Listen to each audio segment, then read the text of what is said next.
Belajar filsafat itu susah nggak sih? Buku apa aja yang mesti dibaca oleh orang-orang yang mau pertama kali belajar filsafat? Buku-buku apa aja dalam bahasa Indonesia dan buku-buku apa aja dalam bahasa Inggris? Ini adalah pertanyaan-pertanyaan yang sering diajukan kepada saya, dan di dalam video ini saya akan mencoba untuk menjawabnya satu persatu.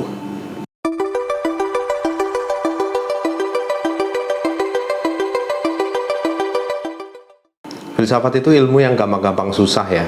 Jadi dia di satu sisi memang membutuhkan suatu ketelatenan untuk dipelajari, tapi di sisi lain dia juga sebetulnya tidak mensyaratkan berbagai macam pengetahuan yang terlalu rumit sebetulnya. Hanya cukup logika dan akal sehat kita dan keterbukaan pikiran untuk menelisik lebih jauh. Itu yang sebetulnya dibutuhkan oleh orang yang mau belajar filsafat. Teman-teman yang belajar filsafat untuk pertama kalinya tentunya akan melihat betapa pertanyaan filsafat itu seringkali dirumuskan dalam bentuk yang cukup aneh. Misalnya, apa itu ada, apa itu kebenaran, apakah kebenaran bisa mungkin kita capai, dan seterusnya. Pertanyaan-pertanyaan yang dalam pengamatan sekilas itu sepertinya tidak perlu lagi dipertanyakan karena sudah dengan sendirinya terjawab lewat aktivitas hidup sehari-hari. Kan kita dalam kehidupan sehari-hari mengasumsikan begitu saja bahwa ada kenyataan di luar sana, bahwa kita bisa berinteraksi dengan kenyataan itu, bahwa kita bisa mengetahui duduk perkara tentang kenyataan itu, dan seterusnya. Nah, hal ini kan seperti sekilas menunjukkan bahwa sebetulnya pertanyaan-pertanyaan filosofis tadi sebetulnya sudah terjawab oleh laku hidup kita sehari-hari. Nah, justru disinilah letak keunikan filsafat itu. Filsafat itu mengajak kita untuk bertanya tentang hal-hal yang biasanya tidak lagi dipertanyakan, hal-hal sehari-hari. Dan oleh karena itu, untuk belajar filsafat kita perlu cukup punya semacam kesabaran untuk meladeni atau mengentertain pemikiran-pemikiran seperti itu ya. Jadi kita tidak semestinya, kalau kita belajar filsafat, kita tidak semestinya membuang atau mengabaikan begitu saja berbagai macam bentuk ekspresi pertanyaan atau kegelisahan yang sekilas seperti sudah bisa dijawab oleh apa yang terjadi dalam kehidupan kita sehari-hari. Dengan kata lain, yang diperlukan sebetulnya adalah ketelatenan untuk berpikir ya. Ketelatenan untuk meladeni pertanyaan-pertanyaan yang sepintas lalu seperti tidak ada gunanya. Nah, disitulah sebetulnya kalau mau dibilang bakat orang yang berfilsafat itu di situ. Ada memang sebagian orang yang tidak betah bertanya tentang hal-hal yang sepertinya sudah jelas dengan sendirinya, seperti apa itu kebenaran, apa itu ada, dan apa hakikat dari segala sesuatu ini. Mereka tidak punya cukup waktu atau merasa tidak terlalu penting untuk mempertanyakan hal-hal seperti itu. Mereka cukup puas dengan jawaban yang dihadirkan oleh kenyataan sehari-hari yang kita geluti, dan oleh karena itu tidak perlu lagi kita persoalkan hal-hal itu. Nah, inilah yang membedakan orang yang punya mindset filsafat atau katakanlah semacam bakat, walaupun bakat sebetulnya juga tidak tepat sebagai istilah karena itu sebetulnya dimiliki oleh setiap orang, dan orang yang memang tidak, yang sama sekali memang tidak punya interest dengan hal-hal atau pertanyaan-pertanyaan seperti itu. Tapi pada hakikatnya semua orang itu bisa berfilsafat, semua orang, dan inilah membedakannya dengan ilmu-ilmu lain atau cabang-cabang seni. Misalnya di dalam cabang seni, di dalam ilmu-ilmu itu ada yang betul-betul disebut sebagai bakat, tapi dalam filsafat sepertinya tidak ada. Apa yang kita butuhkan ketika kita pertama kali belajar filsafat tentu saja adalah keterbukaan pikiran. Artinya kita harus selalu siap terbuka terhadap pemikiran yang berbeda, bahwa ada pandangan-pandangan lain tentang hidup, tentang segala macam hal yang berbeda dengan pandangan kita, dan pandangan-pandangan itu patut juga kita pertimbangkan apakah dia betul atau salah secara terbuka seperti itu. Itu adalah syarat pertama. Yang kedua juga adalah ketelatenan ya. Kita mesti telaten untuk mempertanyakan hal-hal kecil yang sepertinya sudah diasumsikan jelas dengan sendirinya. Hal-hal yang misalnya berkaitan dengan struktur penjelasan dari suatu konsep atau konsep-konsep dasar di dalam kehidupan kita sehari-hari, misalnya kesuksesan misalnya, atau pandangan-pandangan hidup yang tidak terklarifikasi dan seterusnya. Semua itu adalah bagian dari pandangan hidup yang perlu kita telaten untuk ulas atau kita ulik satu-satu sampai kita ketemu landasan terakhirnya. Hal ketiga yang tidak kalah pentingnya adalah ketabahan. Dalam belajar filsafat pertama kali, seringkali kita patah arang karena melihat begitu banyak hal aneh yang dipertanyakan, dan kita tidak cukup punya semacam kerelaan hati untuk membiarkan hidup kita mempelajari hal-hal itu gitu. Nah, oleh karena itu dibutuhkan ketabahan ya. Kita harus sabar memahami hal-hal kecil dulu sampai kemudian kita bisa mendapatkan gambaran keseluruhan tentang apa yang disebut sebagai filsafat. Nah, itu adalah tiga hal yang diperlukan saya pikir dalam setiap pelajaran pertama tentang filsafat. Mengenai buku apa saja yang cocok untuk dibaca, mungkin kita bisa pilih menjadi buku bahasa Indonesia dan buku bahasa Inggris. Kita mulai dari buku bahasa Indonesia yang mudah terakses. buku bahasa Indonesia yang saya gunakan untuk belajar filsafat, tentunya saya bermula dengan suatu pembacaan terhadap filsafat dalam konteks historis ya. Yang paling saya sukai ketika saya mempelajari sesuatu adalah belajar sejarahnya. Itu memudahkan sekali. Ada beberapa buku yang mengantarkan ke satu topik filsafat yang pendekatannya lebih tematis daripada historis. Artinya misalnya buku seperti kajian tentang epistemologi, apa saja duduk perkara yang dibahas dalam kajian epistemologi dalam bingkai filsafat. Kemudian pengantar tentang filsafat politik gitu. Jadi fokus ke satu tema atau satu topik kajian atau satu rumpun penelitian yang ada dalam filsafat. Untuk pembelajar pemula lebih tepat kalau kita mulai dengan buku-buku yang sifatnya mengantarkan ke topik-topik filsafat secara historis ya. Artinya menunjukkan sejarah pemikiran, evolusi perdebatannya seperti apa. Itu akan memberikan kita orientasi umum, orientasi medan gitu ya, tentang apa saja yang dibahas dalam filsafat dalam konteks dialog antar para filsuf gitu. Dan itu sangat membantu kalau dalam pengalaman saya. Nah, buku pertama yang bisa saya rujuk untuk konteks pendekatan yang historis dalam hal pengantar itu adalah Sejarah Filsafat Yunaninya yang ditulis oleh Cass Bertens. Ini adalah buku filsafat yang terbitannya cukup lama, kalau nggak salah tahun 78 atau 80-an gitu, yang secara cukup mendetil menguraikan perkembangan pemikiran filsafat di masa Yunani kuno, katakanlah abad ke-5 sampai dengan abad ke-3 sebelum Masehi seperti itu. Jadi era-era para filsuf awal seperti Thales dari Miletos sampai dengan Aristoteles dan seterusnya. Jadi era Yunani kuno inilah yang dikupas oleh Cass Bertens, dan itu buku terbitan Canisius yang tebalnya kalau nggak salah itu sekitar 200-an halaman ya, 200 halaman. Saya kurang tahu apakah sekarang masih ada di toko buku, mestinya ada, masih bisa dikontak ke penerbitnya. Dan yang menarik dari buku itu adalah bahwa dia menerangkannya, si Bertens ini penulisnya menerangkannya dengan cara yang sangat-sangat sederhana ya. Saya sendiri ingat waktu belajar pertama kali filsafat, membaca buku itu waktu saya masih SMA, dan saya bisa mengerti tentang apa yang ditulis oleh Bertens di buku itu. Saya membuat ringkasannya, menggarisbawahi dan seterusnya, karena saya tertarik dengan tema-tema itu ya. Itu tentu saja tidak diajarkan di sekolah, tapi ada di perpustakaan kalau nggak salah, atau saya belinya di tukang loak kalau nggak salah waktu itu, yang kemudian saya pelajari dan saya merasakan betapa asiknya filsafat, salah satunya juga dari buku itu. Buku itu tentu tidak menguraikan secara menyeluruh ya, tentu saja, karena ini adalah satu buku pengantar awal ditulis di tahun 70-an kepada publik Indonesia yang diasumsikan oleh penulisnya juga belum terlalu mendalami topik-topik filsafat barat ya. Jadi dia ditulis dengan gaya yang sangat mengalir, sangat lancar, dan juga menguraikan, selain itu dia juga menguraikan beberapa rujukan asli ya dari teks itu. Jadi ketika dia menulis tentang katakanlah Plato, Bertens ini tidak hanya mengutip para pengkaji Plato, tetapi merujuk ke teksnya sendiri. Dan itu suatu pendekatan yang sangat membantu buat kita yang mau pertama kali belajar filsafat, karena kita itu ketika pertama kali mempelajari filsafat akan lebih baik kalau kita diantar oleh teks yang sifatnya mengandung rujukan primer ya, artinya sumber-sumber teks para filsuf itu yang kemudian dikutip langsung dari teks aslinya, entah itu dalam bahasa apapun gitu, tetapi paling tidak dari teks si penulis itu, si filsuf itu. Jadi kita perlu menghindari buku-buku pengantar yang isinya hanyalah rangkuman dari rangkuman ya, rangkuman dari para komentator, para penulis tentang para filsuf. Jadi itu akan membuat pandangannya terdistorsi dua kali kalau kita langsung dihadirkan dengan suatu pengantar yang menghadirkan teks asli misalnya dalam terjemahan Inggris atau dalam terjemahan Indonesia seperti itu, maka kita akan sangat terbantu untuk bisa mengenali seperti apa sih rasanya tekstur pemikiran dari seorang filsuf gitu. Karena begitu teksnya kita lihat, kita jadi tahu sebetulnya apa yang kita hadapi itu gambaran pemikiran seperti apa. Dan di dalam bukunya Bertens, Sejarah Filsafat Yunani, rasanya banyak sekali kutipan-kutipan seperti itu yang dirujuk langsung dari teks aslinya. Kalau kita mau melihat alternatif lain dari buku Bertens tentang sejarah filsafat Yunani kuno, kita bisa juga merujuk ke bukunya Muhammad Hatta. Dia pada waktu pengasingan di Banda kalau nggak salah, dia menulis buku Sejarah Filsafat Greek. Jadi suatu uraian filsafat, pengantar filsafat Yunani yang ditulis pada masa sebelum Indonesia merdeka.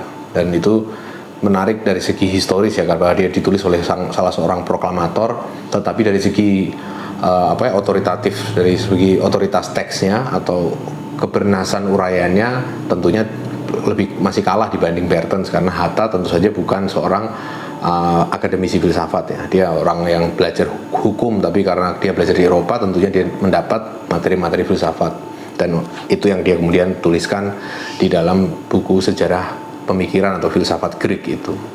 Kalau kita beralih ke periode selanjutnya, yaitu periode abad pertengahan, katakanlah sekitar abad ke-4 sampai dengan abad ke-13, 14 Masehi, maka kita di situ menjumpai satu lakuna dalam sejarah, dalam tulisan filsafat, pengantar filsafat di Indonesia. Lakuna dalam arti sesuatu yang kosong ya, tidak ada apa-apa di sana, karena jarang sekali ada teks yang mengulas pemikiran para filsuf abad pertengahan ini dalam konteks barat ya.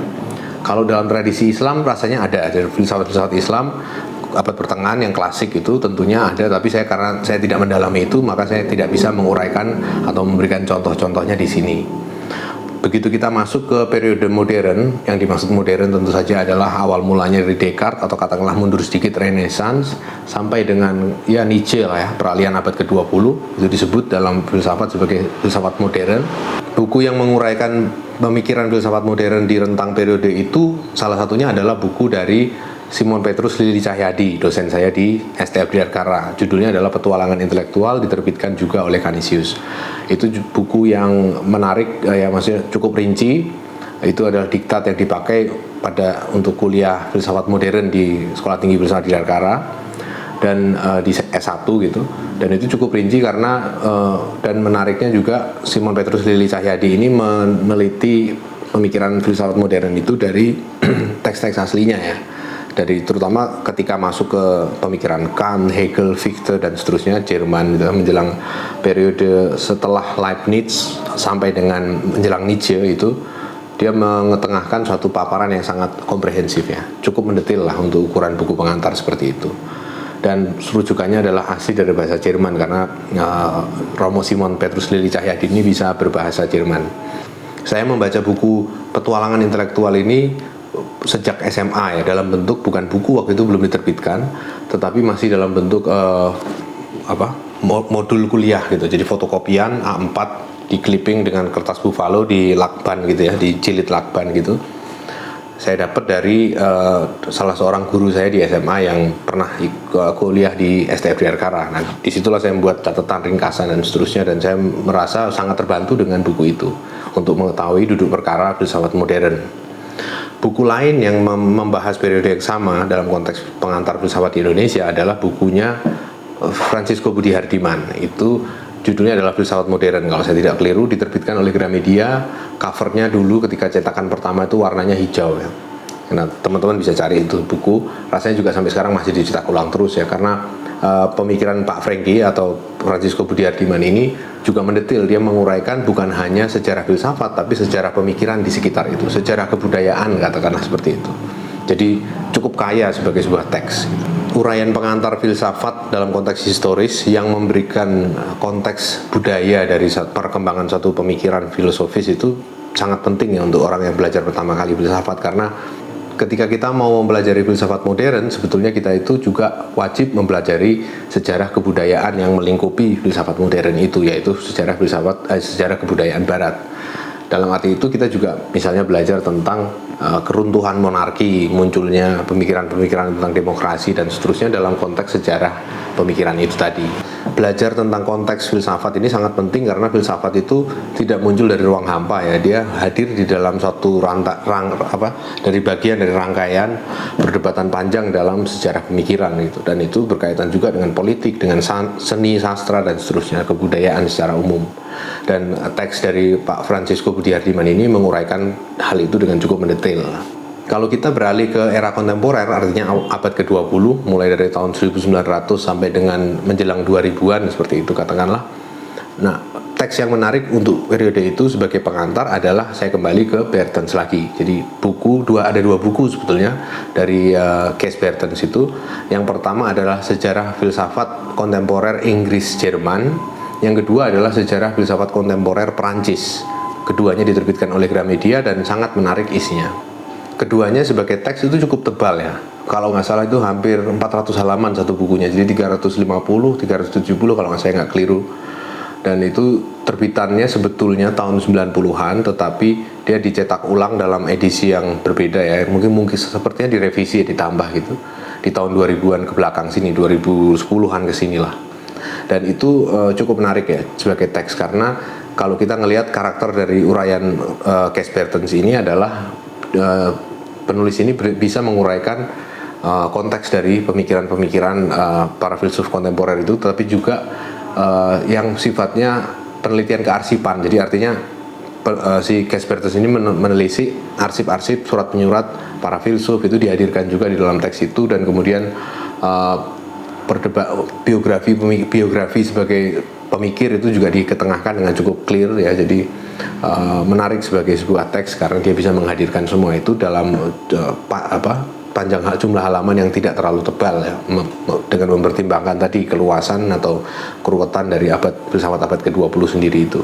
Di buku pertamanya, di sejarah filsafat kontemporer Inggris-Prancis, itu di sana diuraikan pemikiran dari mulai para filsuf Inggris awal dan juga para filsuf Jerman awal, seperti peralihan bahkan menjelang peralihan abad 19 ke 20 ya. Itu diawali di situ sebagai untuk memberikan konteks, kemudian diuraikan sejarahnya dalam konteks filsafat analitik. Filsafat Inggris itu berhenti dengan periode para filsuf bahasa sehari-hari tahun 50-an itu, Austin dan seterusnya.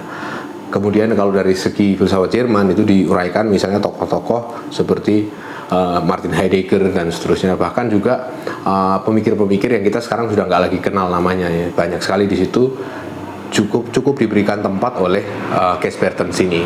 Untuk buku yang kedua, yaitu Sejarah Filsafat Kontemporer Prancis, itu diuraikan di sana dalam satu rentang waktu yang cukup panjang ya, mulai dari awal abad ke-20, pemikir seperti Henri Bergson, Pierre Teilhard de Chardin, berbagai macam pemikir Prancis di awal abad ke-20 itu, sampai dengan para pemikir post-strukturalis ya, Posmo, Derrida, Foucault dan seterusnya. Itu semuanya dibahas dengan cukup mendetail, dan kadang di beberapa babnya itu dibahas per buku ya. Jadi katakanlah pemikir seperti Foucault atau pemikir seperti siapa itu dibahas buku, masing-masing bukunya itu berisi apa. Jadi juga mengandung semacam ringkasan bacaan ya, ringkasan teks-teks kunci filsafat, dan itu sangat membantu kalau orang mau pertama kali belajar filsafat. Apa yang belum ada dalam uraian Bertens di dalam kedua bukunya untuk filsafat kontemporer itu tentu saja adalah perkembangan filsafat setelah tahun atau dekade 80-an ya, masuk ke era 90-an sampai 2000-an awal.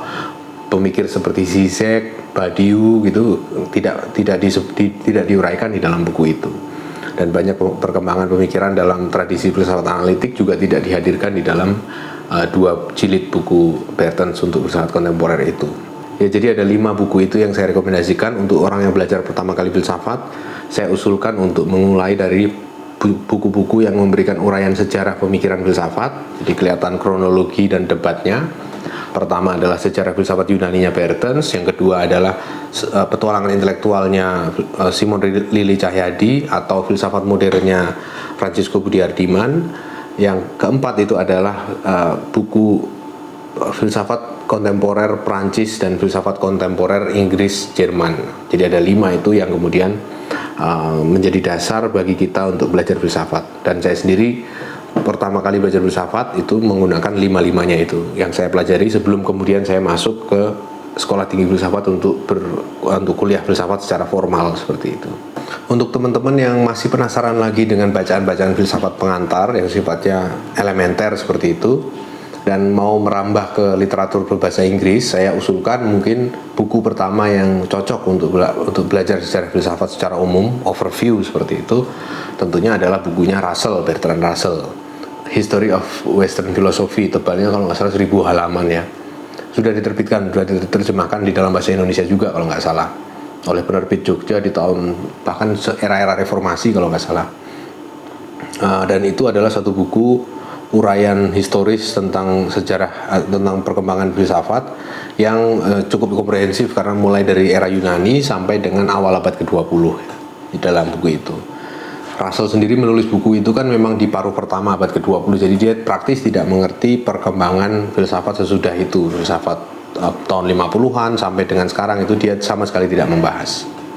Buku ini menarik karena juga menampilkan kepribadian Russell ya, dalam arti dia menunjukkan keberpihakannya terhadap jenis filsafat tertentu. Misalnya dia sering ngeledek atau ngecengin orang-orang kayak Hegel. Jadi banyak ceng-cengan di dalam buku itu ya. Kalau kita mengetahui siapa itu Russell dalam filsafat kontemporer, bahwa dia mendirikan filsafat analitik yang mengkritik tradisi Hegelian dan seterusnya dari pemikiran kontinental, maka kita bisa mengapresiasi lucu-lucunya itu di mana gitu. Jadi dalam teks itu sering dia selipkan semacam satir-satir tentang Hegel, tentang pemikir-pemikir yang sejenis itulah ya. Dia cenderung lebih cocok, lebih dekat, lebih menganggap bagus atau penting itu pemikiran orang-orang yang seperti para empirisis, orang-orang Inggris, rata-rata Hume dan seterusnya, dan juga sampai dengan periode dia sendiri ya, periode kelahiran filsafat analitik. Tapi sebagai suatu teks pengantar ya bolehlah itu dia bisa dibaca sebagai rujukan awal seperti itu. Ada juga dalam hal rujukan dalam bahasa Inggris untuk pengantar sejarah filsafat, tentu saja kita perlu menyebut Frederick Coplestone, itu menulis buku sejarah pemikiran sejarah filsafat yang berjilid-jilid, saya lupa berapa jilid, kalau 8 atau 9 jilid seperti itu, mulai dari era Yunani sampai dengan era kontemporer ya. Dan dia tradisinya berbeda dari Russell, dia cenderung lebih ke tradisi kontinental ya. Dan uraiannya cukup adil ya untuk masing-masing filsuf, jadi dia menghadirkan para filsuf itu secara cukup netral lah. Tapi teks Coplestone ini sendiri sebetulnya cukup tua ya, jadi dia berasal dari scholarship yang lama, jadi kalau nggak salah tahun 60-an itu Coplestone itu. Jadi dan di dewasa ini tentu masih sering kali kita rujuk, kita baca dan seterusnya, tetapi karena dia sangat panjang, orang praktis tidak ada yang pernah belajar filsafat dengan pertama-tama membaca habis Coplestone itu dulu, baru kemudian berfilsafat ya. Apalagi di Indonesia itu orang tidak seperti itu. Jadi kalau kita mau butuh bacaan yang jauh lebih ringkas, ya katakanlah ringkasnya seperti Russell lah, cukup 1000 halaman. Kalau Coplestone tadi kan bisa sampai 2000 mungkin ya, kalau di total 2000 lebih pasti. Dan kalau mau yang sekitar 1000-an atau bahkan kurang, itu mungkin teman-teman bisa untuk merujuk ke buku yang ditulis oleh Anthony Kenny. Judulnya adalah A New History of Western Philosophy. Itu sangat bagus sekali karena dia dalam jumlah halamannya itu kalau nggak salah 1100. Itu sebetulnya adalah penerbitan ulang dari bukunya dia sejak tahun 90-an yang menguraikan sejarah filsafat secara periodik. Jadi mulai dari era Yunani, terus kemudian beralih ke abad pertengahan dan modern dan seterusnya sampai dengan era kontemporer. Nah, itu dirangkum, diterbitkan ulang sebagai satu judul, A New History of Western Philosophy, tebalnya 1100 halaman itu. Buku Anthony Kenny ini menarik karena dia berangkat dari satu scholarship yang relatif lebih modern daripada Coplestone ataupun Russell ya. Dia kan era 90-an ke sini ya. Dengan scholarship yang baru itu dia bisa menghadirkan potret yang lebih berimbang dalam konteks filsafat yang kesadaran filsafat kita hari ini ya. Dia menghadirkan para berbagai macam pemikir itu dengan cukup imbang lah seperti itu, dan didasari oleh bukti-bukti yang sudah didapat dari scholarship yang lebih panjang daripada Coplestone ataupun Russell. Kalau teman-teman mau yang lebih pendek, ada sebetulnya dia menulis juga satu buku A Brief History of Western Philosophy. Itu diterbitkan di tahun 90-an dan kemudian direvisi tahun lalu, di tahun 2019 itu dia menerbitkan revisinya, judulnya adalah An Illustrated Brief History of Western Philosophy. Nah, buku ini cukup tipis ya, cukup sekitar 400-an halaman itu, dan itu sudah memuat berbagai macam ilustrasi dalam sejarah filsafat, termasuk misalnya di sana ada kartu tanda anggota Wittgenstein ketika dia menjadi perwira artileri di Perang Dunia Pertama itu. Jadi arsip-arsip itu ditampilkan. Terus misalnya salah satu doodling di abad pertengahan tentang William Ockham, salah seorang pemikir abad pertengahan namanya William Ockham. Nah, itu ada doodling, sketch tentang sosoknya dia ketika dia lagi memberikan kuliah, ada orang yang men-sketch seperti itu di dalam satu manuskrip yang tentunya sudah rusak karena rayap, tapi gambarnya kita masih bisa lihat di dalam buku itu. Dan itu menarik karena memberikan membawa kita masuk ke dalam suasana historis dari setiap teks itu. Dan uraiannya juga cukup berimbang ya, artinya semua tradisi pemikiran diberikan tempat di situ, termasuk juga filsafat kontinental. Kita tahu bahwa Anthony Kenny ini kan sebetulnya adalah filsuf analitik ya, filsuf dari tradisi analitik yang biasanya itu punya sentimen tertentu terhadap tradisi kontinental. Demikian pula kalau biasanya kontinental juga sama terhadap yang analitik. Tapi Anthony Kenny ini memberi ruang bahkan terhadap para pemikir kontinental seperti misalnya Heidegger, Derrida yang sangat notorius dalam tradisi analitik ya, sangat dianggap kontroversial lah seperti itu sebagai filsuf. Walaupun demikian ada semacam bias tertentu dari sudut pandang analitik tentu saja. Jadi kalau ketika si Anthony Kenny ini menulis tentang Derrida misalnya, dia menganggapnya sebagai seorang yang terpengaruh oleh pemikiran John Longshore Austin. Jadi salah seorang pemikir atau filsuf analitik di tahun 50-an yang mengembangkan paradigma filsafat bahasa sehari-hari. Nah, menurut dia karya-karya Derrida awal itu terpengaruh oleh Austin. Saya sendiri meragukan klaim semacam itu karena sejauh yang saya tahu tentang Derrida, dulu saya mempelajari Derrida, tradisi dia ketika dia menulis Speech and Phenomena, Of Grammatology dan seterusnya, karya-karya awal itu, Writing and Difference itu adalah tradisi fenomenologi dan juga filsafat bahasa di dalam Perancis. Jadi bukan para filsuf bahasa sehari-harinya Inggris ya, mazhab Oxford itu. Ada si Gilbert Ryle, ada John Austin dan seterusnya pasca positivisme logis di Inggris itu. Rasanya Derrida mengambil inspirasinya bukan dari situ, tapi dari tradisi fenomenologi yang memang berkembang kuat di Eropa daratan pada masa itu. Jadi anggapan bahwa Derrida awal itu adalah seorang Austinian itu menurut saya agak terlalu kurang bisa dipertanggungjawabkan seperti itu. Jadi ada semacam seperti itunya ya, jadi semacam bias analitik dalam memandang sejarah kontinental. Tapi di luar itu buku itu cukup baik lah sebagai pengantar filsafatnya. Itu aja yang bisa saya sampaikan kali ini. Jadi kembali lagi ya, persoalan kita belajar filsafat itu adalah bahwa kita mesti terbuka pikirannya, perlu telaten mengolah sumber, menelisik pertanyaan-pertanyaan yang biasanya tidak kita tanyakan, dan juga kita butuh ketabahan untuk bertahan mempelajari berbagai macam hal yang tidak kelihatan kegunaannya pada pandangan sepintas lalu ini. Dan untuk buku-buku yang bisa dipelajari ya tadi sudah saya ceritakan.